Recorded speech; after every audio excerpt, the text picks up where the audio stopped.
3.7. Self-editing and the sin of bagginess. You've got your draft naught, and you think you might have knocked it into shape. Maybe it's a draft 0.5, or even a 0.8. The show makes sense, the scenes have jokes throughout and at the end, and it feels like you've got something. The bad news is, there is much work still to be done. The good news is that you've done most of the hard yards. At this point, you need to bear a few things in mind. The first is to remember the pile of scripts on the producer's desk. Her phone is ringing, and she's reading your script. She's deciding whether to contact you because she's interested in you as a writer. But how interested is she? That all depends on how good your script is. Is it as good as it can be? No, not yet. One thing that will set your script apart from the others is how tight it is.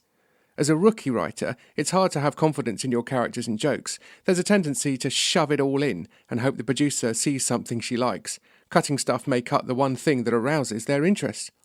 No. She'll be interested if you can show that you've made decisions about what to include in your script and what to cut. She'll be more impressed if you deliver a tight 30 pages rather than a baggy, rambling 42. Here comes an anecdote. The sin of bagginess. As I've said in previous chapters, I learnt a lot about writing sitcom for television by writing 6 episodes of the fondly remembered, critically disliked sitcom My Hero. I did this under the tutelage of some wonderful, kind and patient men who made an awful lot of comedy between them, ranging from May to December, through Game On to Vicar of Dibley and Alexi Sale's Stuff. Each draft of each script was read by the producer, exec producer, director, script editor and show creator. All these notes and thoughts were collated, interpreted and fed back by the producer, Jamie Ricks, as truly delightful a human being as you could hope to meet. One time I was having trouble with a draft of a script, so I sent in a draft 1 that was very baggy indeed. Scripts for half an hour of TV are normally about 5,500 words, ideally a shade under. If you're playing around and have the luxury of time, a slightly longer script of 6,000 is okay. For radio, I tend to write slightly long, knowing that there isn't time to rewrite on the day, but there is time to make cuts, even before the recording itself. Let's cut to the chase. This draft of My Hero was about 9,000 words, and I sent it in. My reasoning was simple. There were lots of options in the script, lots of ways to go, a number of possible funny routines, and ultimately I didn't know what I was doing, and they did. So I was turning it over to them to decide where the funny was. In my mind, I was being humble and unpretentious. They were perfectly nice about it, but frosty.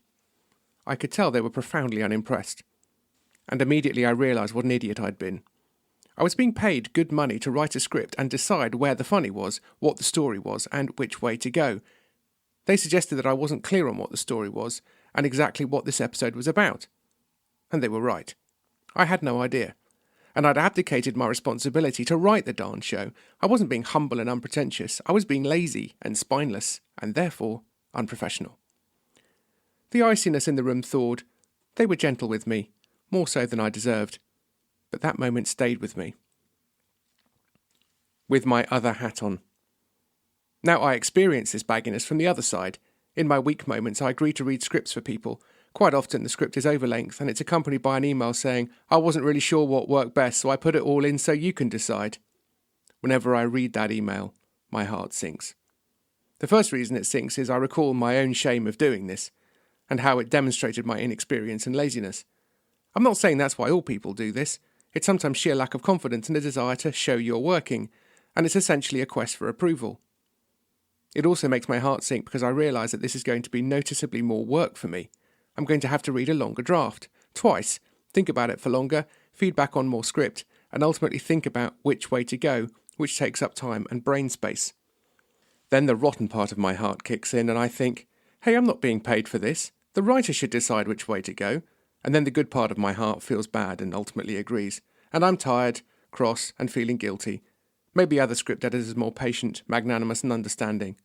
But that's usually my reaction. I'd rather read a tight script where the wrong choice has been made and it's been seen through and slaved over, than a baggy script where every choice and no choice has been made, and I'm effectively reading a choose-your-own-adventure sitcom script. So don't turn in hopelessly long drafts. Decide, edit, make some tough choices. A rule of thumb in sitcom is that every line should be doing at least one of 3 things, often 2 of 3 things, and ideally 3. 1. Establish character. The line should tell us about a character, developing or deepening our understanding of them, or at least reinforcing what we know about them. I would suggest going through your script and making sure every single line is in character. Your characters should have a distinct way of speaking. If you cover up the name of the character and just read the dialogue, you should be able to tell who's saying it. In Only Fools and Horses, the temptation might be for all the characters to talk in the same way. In terms of accent, that's true. But the words they choose to use are very different. Rodney and Del Boy are brothers, but they talk very differently. Del Boy's glass is always half full. His lines are brimming with optimism. Rodney's is always half empty. His lines drip with pessimism. The Uncle Grandad speaks differently, as does Boycie, who always calls Del Boy Derek and uses ornate, flowery language because he thinks he's better than everyone else. And Trigger is an innocent idiot who calls Rodney Dave. 2. Develop the plot. You need lines of dialogue which tell the story.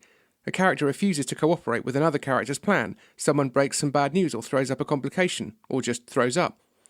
Someone questions another character's motives or offers useless or bad advice. Again, these lines should be done in character, but they also need to be crystal clear so the audience understand what's going on.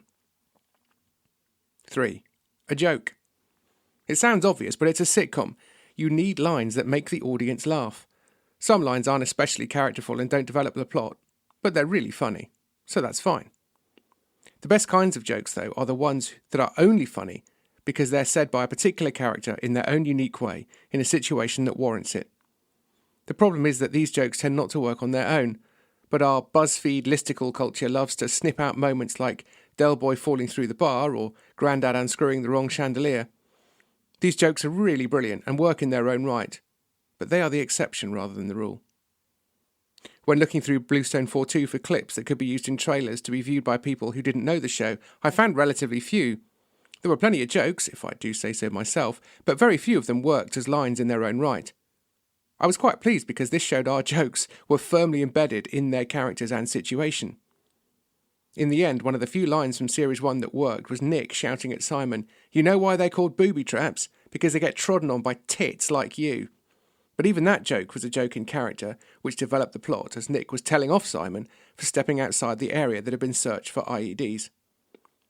Go through your script again with this in mind. Ask yourself whether each line can justify its place in the show.